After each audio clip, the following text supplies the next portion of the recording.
한국 방문 중에 잠시 예배를 드렸습니다. 우리 루신스키 형제 우리 같이 환영해 드릴까요? Thank you very much. 예, 환영합니다. 네. 네.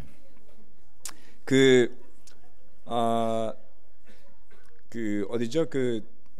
하바로프스키 말고 블라디보스톡은 여기서 1시간 반밖에 안 걸린대요. 동경보다 가깝습니다. 그래서 블라디보스톡에서 비행기를 타고 갈 수 있는 나라 중에 제일 가까운 나라 중에 하나가 우리나라라고 저번에 한 형제가 방문해서 이야기를 해줬거든요. 그래서 해산물이 그렇게 싸다고 그러네요. 네, 혹시 블라디보스톡 놀러 갔다 보신 분 계세요? 그렇죠? 맨날 동남아시아에 놀러 가잖아요. 그래서 이경환 자매랑 손잡고 한번 일정을 잡아가지고 블라디보스톡의 그 해산물이 저렴하다고 하니 한번 방문해 보심도 좋지 않을까. 감사합니다. 그리고 오늘 아쉽게도 우리 보니타 자매가 오늘 예배가 마지막입니다. 그래서 일을 마치고 최근 한동안 서울에 올라와서 같이 있었는데요. Okay, Bonita, please stand up. Please stand up. Yes. Hey, Bonita, don't sit down, please. Don't sit down. We'd like to sing you a song. I don't know whether you know this song or not. 주의 이름으로 사랑합니다 있잖아. 간단하잖아요. We love you with the love of the Lord. You know this song?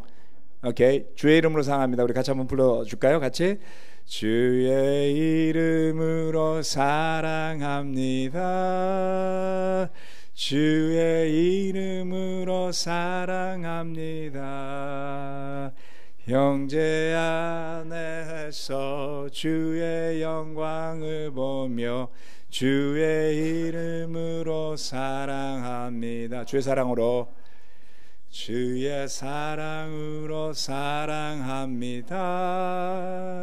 주의 사랑으로 사랑합니다. 자매 안에서 주의 영광을 보며 주의 사랑으로 사랑합니다. We love you very much. 한 7년, 8년 가까이 있었죠. 네, 그래서 아마도 돌아가는 게 되게 아쉬울 것 같아요. 그래도 이제 고국으로 돌아가서 또 남아공에서 참 멋진 제자로 계속 잘 건강하게 지내시길 바랍니다. 오늘은 11번째 시간인데요. 지난주 그 13번째 페이지로 넘겨주실래요? 그냥 혹시 제가 넘길게요. 지난 주일날 제가 두 가지 포인트를 말씀을 드렸습니다. 사도행전 4장 말씀에서 둘, 셋. 첫 번째 성령 충만한 사도들의 대응 이야기했죠. 핍박에 앞서서. 그리고 제자들도 성령이 충만해서 했던 것들을 말씀을 드렸습니다. 그리고 잠시만요.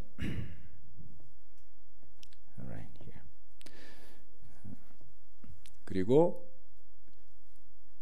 우리 몽골 교회 소식 알려드렸고요. 첫 번째 바이블 톡을 하고 이번 주에 두 번째 바이블 톡을 잘 준비하고 있다고 이야기합니다. 우리 전주 예배 이번 주에 있습니다. 오늘 예배 마치고 전주 예배 참석하시는 분들은 저쪽 뒤쪽에 그 테이블 중심으로 다 모여주시기 바랍니다. 마지막 점검하고 확인할 내용도 좀 있습니다. 감사한 것 중에 하나는 이번에 내려가서 그 경력 개발 및 진로 탐색 코칭 프로그램을 준비 중인데요. 강좌가 한 6분 정도가 이렇게 일정을 잡았는데 학생들이 거의 한 90명 가까이 신청을 해줬어요. 그래서 아마 우리 그 대부분 강사들이 형제분들이신데 형제 자매들이죠. 젊은 우리 고등학생들을 괜찮아요?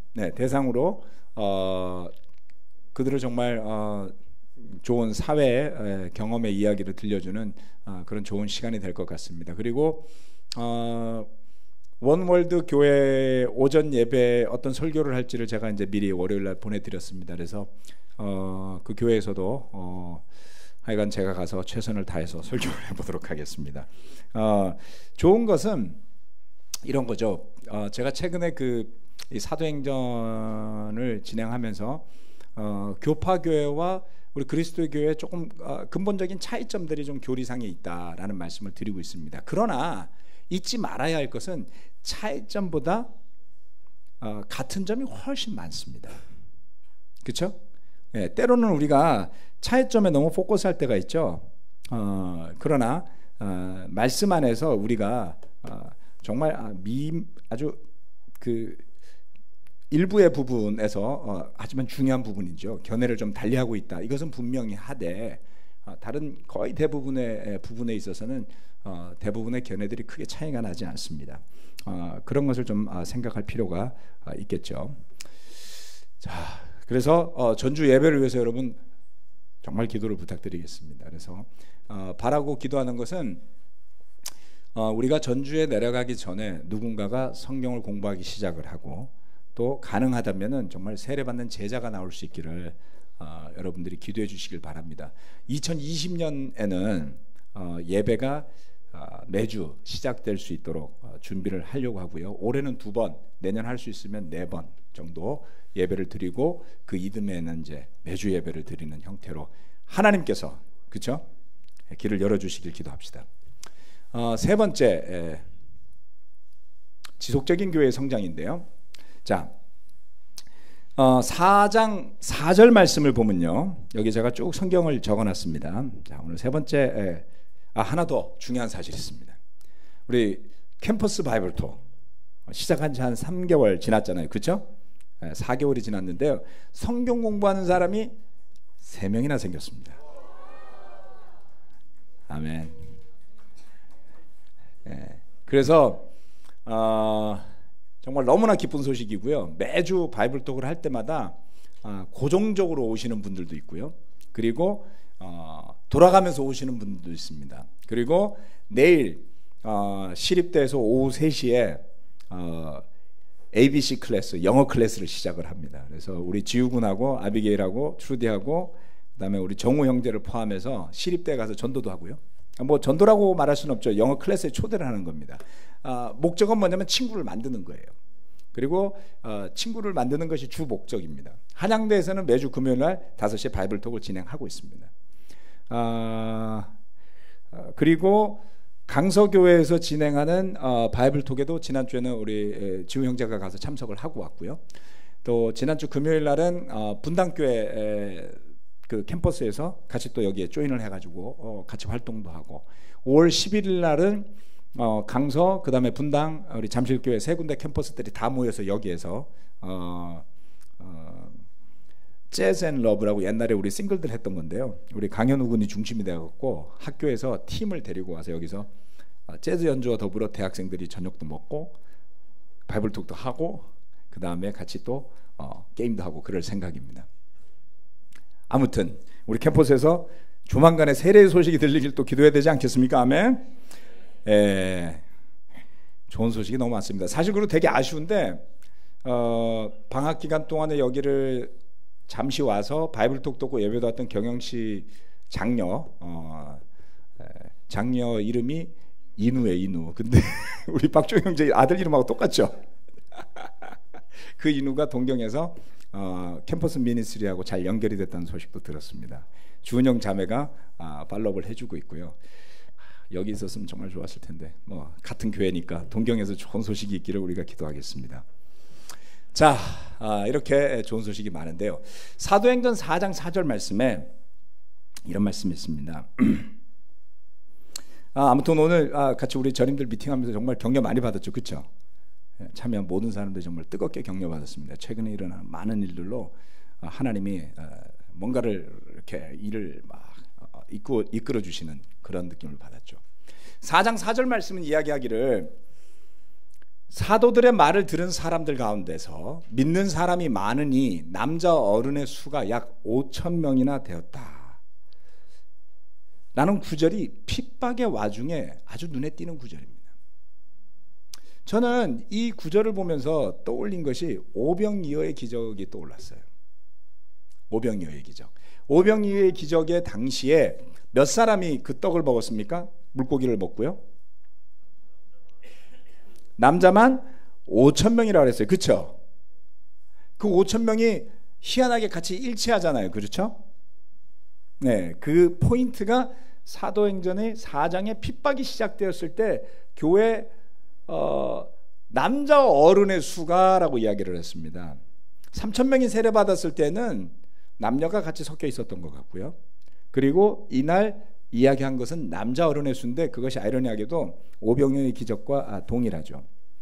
그런데 오병이어의 기적은 약간 새드 사이드가 있어요. 좀 슬픈 부분이 있죠.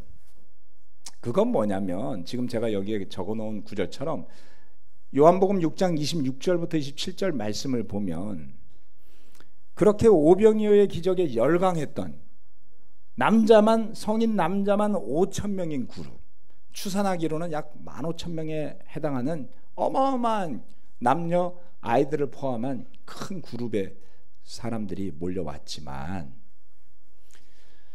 주님은 그들에게 이렇게 말씀하셨어요.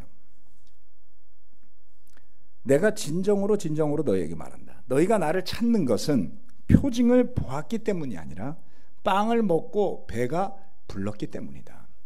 너희는 썩어 없어질 양식을 얻으려고 일하지 말고 영생에 이르도록 남아있을 양식을 얻으려고 일하여라.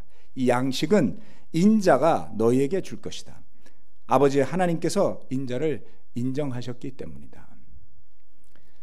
5,000명이 정말 그 빵과 물고기를 잔뜩 먹고 배가 부르기까지 먹었어요. 그런데 그들이 예수님을 따라오는 이유를 예수님은 뭐라 그랬습니까? 빵 때문이라 그랬어요.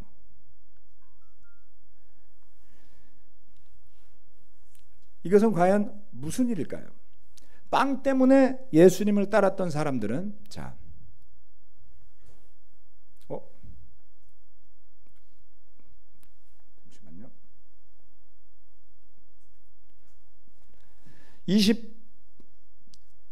27절 이후에 보면 66절, 67절 말씀을 제가 읽어드리겠습니다. 그 요한복음 6장의 마지막 부분에 가면 주님께서 가르치실 때에 많은 사람들이 주님을 떠나가죠. 이 때문에 제자 가운데서 많은 사람이 떠나갔고 더 이상 그와 함께 다니지 않았다. 예수께서 12제자에게 물으셨다. 너희까지도 떠나가려 하느냐? 요한복음 6장의 시작은 엄청난 기적으로 시작을 하거든요. 그리고 예수님을 따라다니는 사람들의 수가 가장 피크를 이룬 때가 바로 이 오병이어의 기적의 순간이었어요. 마지막 순간에 부활하실 때 약 500여 명의 사람들이 예수님을 목격했지만 승천하실 때 남아서 기도하던 사람의 숫자는 얼마였죠? 120명 정도였죠. 5,000명이 되는 남자들이 있었다가 마지막에는 남녀를 포함해서 120여 명만 남아 있었잖아요. 수많은 사람들이 주님의 이 말씀을 들으면서 떠나갔습니다. 그리고 어느 정도로 떠나갔으면 예수님이 12제자를 돌아보시면서 너희도 나를 떠나려고 하느냐 라고 물어볼 정도였죠. 주님을 따랐지만 빵을 먹고 배가 불렀기 때문에 따랐던 사람들은 떠나갔습니다. 그런데 이제 생명의 빵이라고 불렀던 그리스도 예수를 먹고 마시는 사람들이 5,000명이 다시 모였어요. 핍박이나 어려움이 닥칠 때 그것이 반드시 나쁜 것만은 아니구나 라는 것을 이 사도행전 4장의 말씀이 우리에게 증거하는 것을 볼 수가 있습니다. 사도들은 이제 본격적인 핍박을 당하기 시작했지만 이 5천여 명의 사람들은 빵을 보고 예수님을 따랐던 때와는 달리 떠나지 않지요.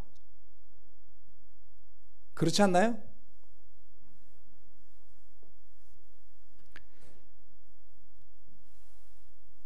어려움의 와중에도 잘 먹고 잘 마시고 잘 사는 것보다 훨씬 중요한 것이 하나님의 은혜를 통해서 살아계신 예수 그리스도를 믿고 체험하는 일이다. 이렇게 이야기할 수 있습니다. 그것이 바로 이 사도행전 4장 말씀이 우리에게 전하고자 하는 메시지 중에 하나인 것이죠. 그래서 교회는 어떻게 되었습니까?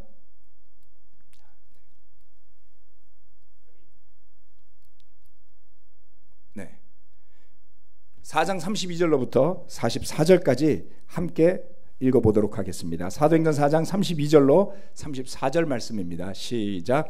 많은 신도가 다 한 마음과 한 뜻이 되어서 아무도 자기 소유를 자기 것이라 하지 않고 모든 것을 공동으로 사용하였다. 사도들은 큰 능력으로 주 예수의 부활을 증언하였고 사람들은 모두 큰 은혜를 받았다. 그들 가운데는 가난한 사람이 한 사람도 없었다. 예수를 잡아 죽였던 사람들이 사도를 체포하고 가두고 경고하고 내보낸 뒤에 교회는 이러한 모습 속에 있었습니다. 위험이 다가왔지만 많은 신도들이, 믿는 자들이 한 마음과 한 뜻이 되어 있었더라는 것이죠. 교회의 모습이 이제 완전히 자리 잡은 것을 볼 수가 있습니다. 그들이 무엇에 대해서 한 마음과 한 뜻이 되었을까요? 그렇죠? 예수님을 따라다녔던, 심지어는 주님이 와서 그 기적을 베풀 때에도 그 기적이 주는 의미, 표징, 그 기적을 행하는 내가 하나님이 보낸 하나님의 아들이라는 메시지에는 관심 없었던 사람들과 달리 떡이 떨어지는 것도 아니고 물고기가 생겨나는 것도 아닌, 오히려 핍박이 일어나는 가운데에서도 형제 자매들이 한 마음 한 뜻이 됩니다. 복음에 대해서, 그리스도 예수께서 나의 주님이신 것에 대해서, 우리의 주님이신 것에 대해서, 이 교회의 머리가 되시는 것에 대해서 한 마음과 한 뜻이 되어 있더라는 것입니다. 형제 자매 여러분, 이 교회의 머리가 주님이신 것을 믿습니까? 아멘. 이 교회의 근본이 복음인 것을 믿습니까? 그것이 우리가 고백하는 신앙이 되어야지 되겠죠. 가끔 목회자가 교회의 머리인 걸로 착각하시는 분들이 있어요. 그러면 우리 안에는 분란이 끝날 날이 없을 겁니다. 물론 목회자가 자기가 머리인 줄로 착각하는 것도 문제고요, 목회자가 착각하지 않는데 그렇게 착각하는 제자들도 문제겠죠. 사람이 중심이 되면요, 우리는 한 마음 한 뜻이 될 수가 없어요. 어떤 사람을 좋아하는 사람도 있지만 어떤 사람을 그다지 좋아하지 않을 수 있거든요. 베드로가 마음에 드는 사람도 있었겠지만 베드로가 마음에 안 드는 사람도 있죠. 그래서 생겨난 문제가 고린도 교회 문제 아니었습니까? 우리가 언제든지 한 마음 한 뜻이 된다는 것은 사람이 중심이 아닌 그리스도 예수가 중심이 되고 복음이 중심이 되는 제자, 믿음, 그리고 그러한 교회가 될 때 한 마음 한 뜻이 되지, 사람이 중심이 되면 절대 한 마음 한 뜻이 될 수가 없습니다.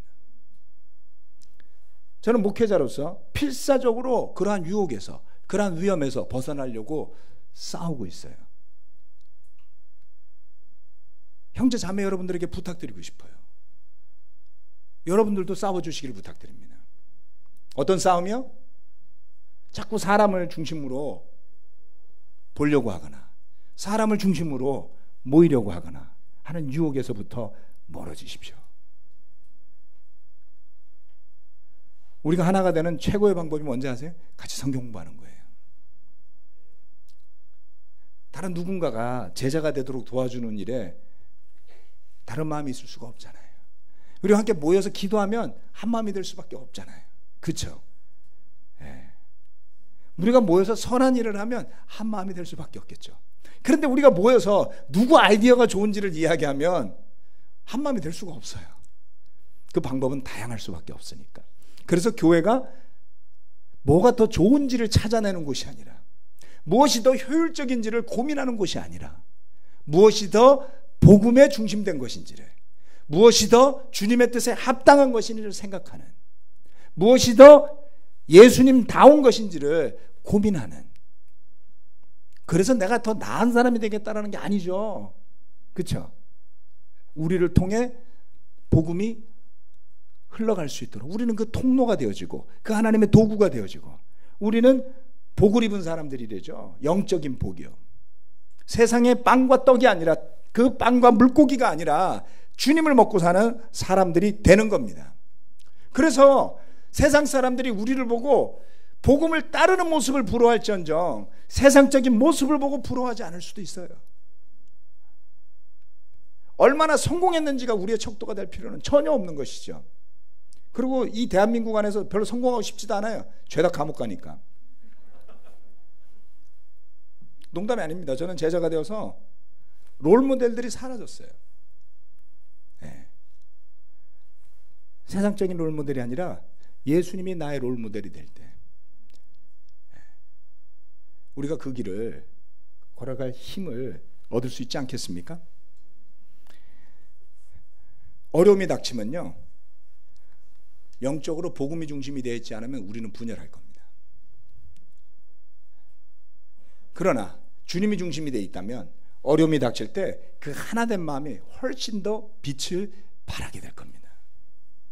혹시 우리 가운데 어려움 가운데 부딪혀서 갈피를 못 잡는 형제들이나 자매들이 있다 할지라도 우리가 함께 마음을 모을 수 있도록, 주님이 중심이 될 수 있도록 함께 기도하고 사랑하고 기다리고 인내하고 격려하고 도울 수 있는 교회로 거듭났으면 하는 것이죠. 이것이 끝이 아니기 때문에 이 장면은 매우 중요합니다. 핍박은 4장에만 일어나지 않죠. 우리가 사도행전을 끝까지 대부분 다 읽으셨으니까 이 뒤에 또 핍박이 일어납니다. 그 뒤에 또 핍박이 일어나죠. 교회는 마치 그 태풍 속의 고요함처럼 소용돌이 치는 그 위협에 또 변화에 그 도전 앞에 서 있는 거예요. 그러나 그 주님 안에서 찾은 평온함을 그들은 빼앗기지 않는 모습을 볼 수 있습니다. 험하다고 말할 수 있는 이 세상 살이에 지쳐서 희망을 버릴 것이 아니라, 그럴수록 하나님께서 정하여 두신 일들을 이루어 가실 것을 굳게 믿을 수 있어야 합니다. 이것이 그들의 믿음의 중심이 되는 것을 볼 수가 있어요. 9절이 하나 빠졌네요. 성경책 펼쳐봅시다. 사도행전 4장 28절 말씀. 사도행전 4장 28절 말씀입니다.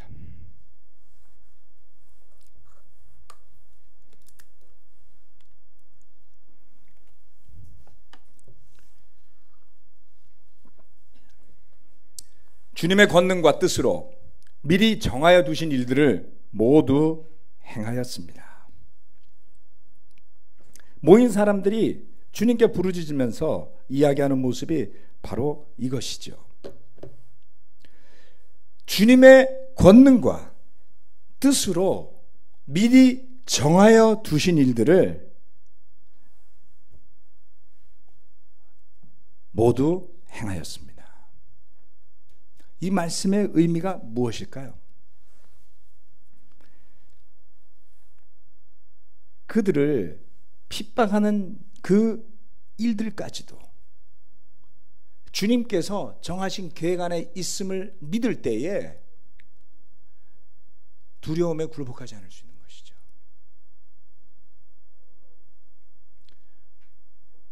거듭 말씀드리지만 우리는 연약합니다. 어려운 일이 닥치면 그 일이 올 것을 예상하지 못했기 때문에 이겨내기가 정말 어려워요. 어쩔 수 없이 받아들였다 할지라도 그것을 믿음으로 승화하기는 훨씬 더 어렵습니다. 그러나 우리가 사도들이 겪었던 것과 같은 그 죽음의 위협 앞에서 이런 고백을 할 수 있다면 어떨까요? 주님의 권능과 뜻으로 미리 정하여 두신 일을 지금 하고 계실 것입니다. 이 또한 주님께서 정하신 일이니 그 안에 하나님의 뜻이 살아있을 줄로 믿습니다. 라고 고백할 수 있다면 하나님께서 저와 여러분을 위하여 예배하신 그 미래가 펼쳐지지 않을까요? 시간이 지날수록 그런 것을 깨닫게 돼요. 물론 우리가 로봇이라는 뜻은 결코 아닙니다. 순간순간 하나님께서 우리에게 결정할 수 있는 그러한 것을 허락하셨어요. 그렇지만 우리의 마음이 온전히 주님을 향해 있을 때에 순간순간 내가 그러한 선택과 결정을 한다 할지라도 그것이 큰 틀에서 주님께서 인도하시는 길로 가는 경험들을 저는 형제 자매 여러분들이 더 많이 하시기를 바랍니다. 부인할 수 없는 하나님의 인도하심이라는 그러한 경험들을 통해 하나님에 대한 신뢰와 믿음이 더해진다면 내가 원치 않는 형태의 미래가 다가온다 할지라도 그 시간을 믿음 안에서 믿음으로 승화시키며 갈 수 있지 않을까요? 예수님을 주님으로 믿는다는 것은 이처럼 세상의 법칙이나 세상의 힘이나 세상의 도전에 굴하지 않고 오직 진리이신 하나님의 뜻과 계획만이 이루어질 것을 믿는 것입니다. 전능하신 하나님의 뜻을 믿는다는 것은 우리가 해야 될 부분을 포기하거나 무관심해하거나 안 해도 된다는 뜻은 결코 아닙니다. 말씀 안에서 여전히 우리가 해야 될 많은 것을 적어놓고 있죠. 그러나 그것이 모든 것의 중심이 되지는 않는다는 뜻이에요. 그렇죠? 그래서 이것은 조화시키기 굉장히 어려운 양극단과 같습니다. 이렇게 해라 저렇게 해라 라고 말하는 많은 가르침들과 오직 하나님만을 믿고 따라라라고 하는 것은 우리 인간이 소화하기 힘든 양극단과 같은 거예요. 하지만 그 가운데 길은 있는 건 아닌데요. 그렇다 할지라도 이 두 가지를 우리가 해낸 모델들이 바로 이 말씀 안에 있잖아요. 그것이 바로 이 사도행전 안에 녹아있는 그 제자들의 모습이고요. 그 사도들의 모습이고요. 여러 가지 이슈들과 생각하지 못한 미래에 직면할 때마다 그들이 믿음 가운데 일구어가는 그 여정 안에 우리가 본받고 배워야 할 역할 모델들이 숨어 있다라는 겁니다. 이것을 말씀드린 이유는 이런 것이죠. 역할 모델이 없을 땐 정말 어려워요. 그렇죠? 뭘 처음 해보시는 분들, 누구도 해보지 않은 길을 가시는 분들, 사실 우리는 인생에서 그렇죠. 얼마나 어려운지 몰라요. 네. 부모가 되기 전에 부모가 된다는 게 어떤 건지를 누가 가르쳐줬어도 귀에 안 들어왔을 수 있지만 대체적으로는 가르쳐주지 않죠. 네. 열심히 제자로 살았지만 모든 것을 저에게 사람들이 가르쳐주진 않았어요. 부딪혀야 되지 않습니까? 결국 끊임없이 저는 새로운 미래에 부딪히면서 사는 자신을 발견해요. 교회 상황도 그렇습니다. 그래서 몰랐을 때는 그냥 가야 된다고 생각하고 갔어요. 그런데 지금 생각해보니 그것이 얼마나 무모하고 위험한 일이었는지 모르겠어요. 하나님의 은혜가 아니었더라면 우리 가정이 유지됐을까요? 우리 부부관계가 유지가 됐을까요? 그것을 정말 잘 꾸려낼 만큼 인내심이 많고 사랑이 많고 겸손하고 그런 사람이었을까요, 제가? 저는 그렇게 생각하지 않습니다. 그것은 지금도 마찬가지죠. 목회자로서 걸어온 길도 마찬가지입니다. 제가 정말 잘한 일이 많고 이뤄놓은 게 많아서 지금 이 역할을 하고 있는 걸까요? 절대 그렇지 않습니다. 어느 한순간 그냥 날아갈 수 있었던 거예요. 지금은 더 그래요. 여기서부터 우리는 어디로 갈까요? 여기서부터 우리는 어떻게 갈까요? 사도들의 고백처럼 이 28절의 말씀처럼 주님의 권능과 뜻으로 미리 정하여 두신 일들이 지금 일어나고 있습니다. 우리는 그것을 믿기에 그것이 핍박일지라도 그것이 어떤 도전이라 할지라도 기꺼이 받아들이며 담대히 말씀을 전하겠습니다 라는 것이죠. 사도행전 4장 말씀 놀랍습니다. 한 번 더 묵상해 보시고 형제 자매들 여러분들이 처한 상황 속에서 받아들이기 어려운 일이 있다면 그것을 놓고 기도하시면서 힘을 내시기를 저는 부탁드리고 싶습니다. 교회는 그 와중에도 지속적으로 성장하는, 숫자만의 성장을 이야기하지 않습니다. 그들의 믿음의 성장, 하나님의 계획을 향한 신뢰의 성장, 그러한 성장들이 일어나면서 사도행전 5장이 열리게 되는 것입니다. 한 장 한 장이 지나갈 때마다 얼마나 새로운 챕터라고 말하는 새로운 장이 열리는지 몰라요. 그러한 기대를 가지고 이 말씀들을 대해보시기를 부탁드리고요. 기도하고 마치도록 하겠습니다.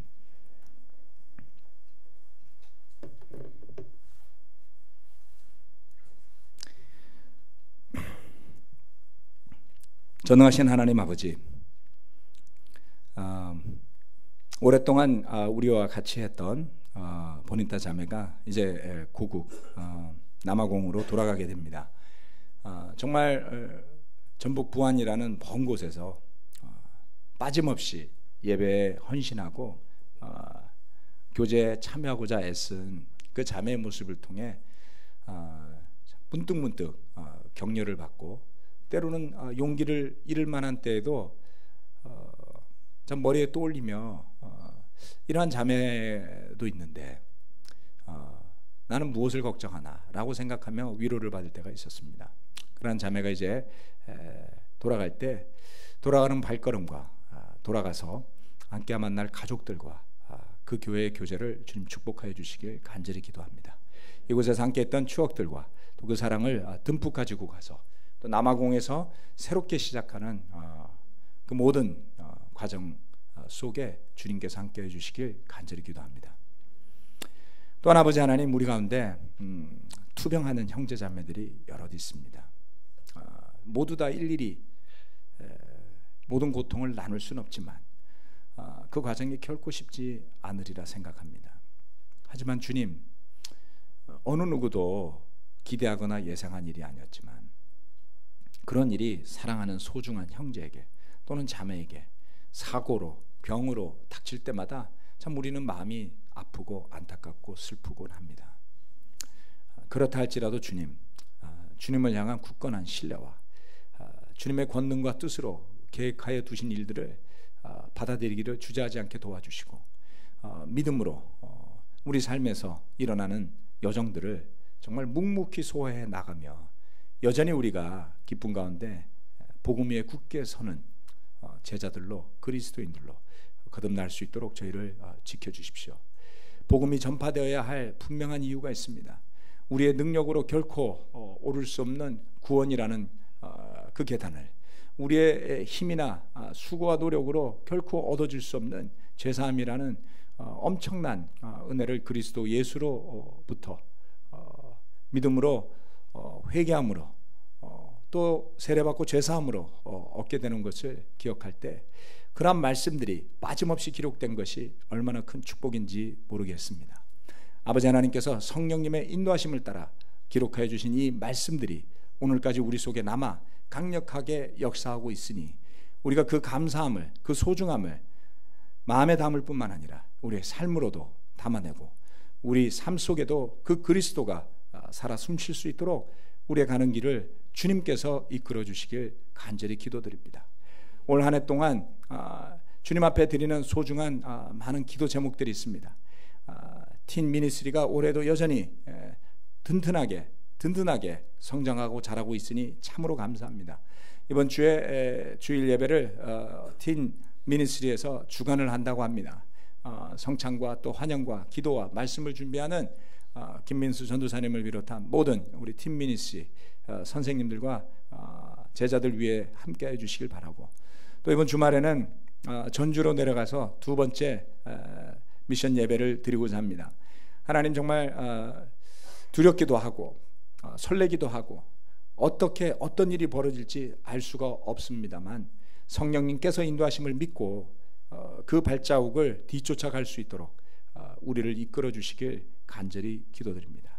또한 몽골에서 드디어 MIU에서 바이블톡을 시작했다는 좋은 소식을 접했고, 또한 그것이 정착되고 수많은 사람들이 복음으로 거듭나는 일이 일어나게 되기를 간절히 바라지만 장애도 분명히 있을 줄로 압니다.